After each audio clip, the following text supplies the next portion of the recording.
ఈ యొక్క కుంభరాశిలో జన్మించినటువంటి వారికి మార్చి వరకు కూడా నేను గొప్ప అనేటువంటిది ఎక్కువగా ఉంటుంది. కాబట్టి అహంకారం తగ్గించుకోండి. దుందుడుకు స్వభావాన్ని తగ్గించుకోండి.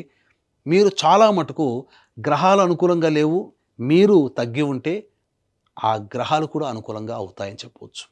ఇక ఏప్రిల్ నెలలో కుటుంబ సభ్యులతో వాగ్వివాదాలు జరిగే అవకాశం ఉంటుంది కాబట్టి వాగ్వివాదాలకి దూరంగా ఉండే ప్రయత్నం చేయండి. ఇతరులతో చాలా తక్కువగా మాట్లాడండి. ఇక మే 1 నుంచి జూన్ 19వ తారీఖు వరకు అనుకూలంగా ఉండేటువంటి సమయం. అన్ని విధాలుగా జయం కలుగుతుంది.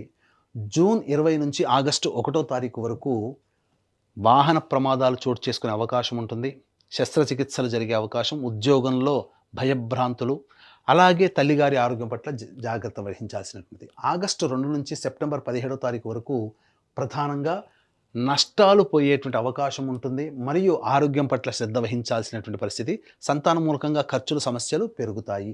సెప్టెంబర్ 18 నుంచి నవంబర్ 11వ తారీఖు వరకు అన్ని విధాలుగా యోగదాయకంగా ఉండేటువంటి సమయం. చేసే ప్రయత్నంలో దైవానుగ్రహంతో ఉన్నట్లయితే తప్పకుండా విజయం మీకు సొంతమవుతుందని చెప్పవచ్చు. ఇక నవంబర్ 12 నుంచి డిసెంబర్ వరకు ప్రధానంగా భాగస్వాములతో, జీవిత భాగస్వామి, వ్యాపార భాగస్వామి లేదా ఎవరితో కలిసి పనిచేస్తున్నా వాళ్ళతో మాత్రం వాగ్వివాదాలు, కొట్లాటలకి దూరంగా ఉండండి. అన్ని విధాలుగా మంచి జరుగుతుందని చెప్పొచ్చు. ఈ విధంగా కుంభరాశిలో జన్మించినటువంటి వారికి అన్ని రకాలుగా దైవానుగ్రహం తోడైతేనే సమస్యలన్నీ కూడా తగ్గుముఖం పట్టి ఆనందకరంగా ఈ 2026లో మీరు జీవిస్తారు.